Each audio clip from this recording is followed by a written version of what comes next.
Local writer, author, educator, and former warrior is getting some well-deserved national recognition for his work retelling his experiences fighting in Vietnam. ABC 7's Michael Gordon met with retired Lieutenant Colonel Bob Washington, whose book was just nominated and received some major recognition on the national spotlight. Michael. KJC, when Bob Worthington arrived as a young combat officer to Vietnam in 1966, he was one of America's best fighting men. He was fluent in Vietnamese. He had been specially trained in counterinsurgency tactics. Over the next 3 years, he completed 2 combat tours in an effort to protect South Vietnam from its communist northern neighbors. They knew the culture, they knew the customs, they knew the people, they knew the language, they knew what was going on.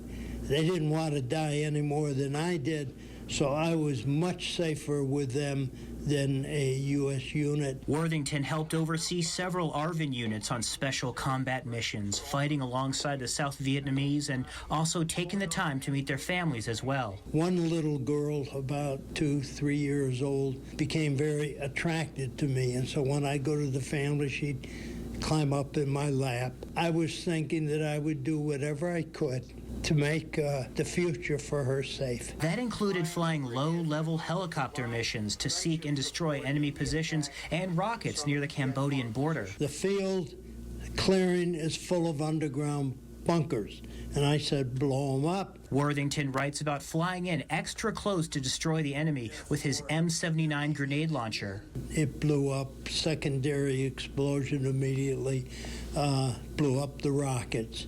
So there are, I don't know, 6-7 bunkers. But then anti-aircraft fire hits back at the helicopter, and Bob was wounded in the leg, one of several setbacks he writes about. It was a difficult war to fight at that time. I ended up having hookworm.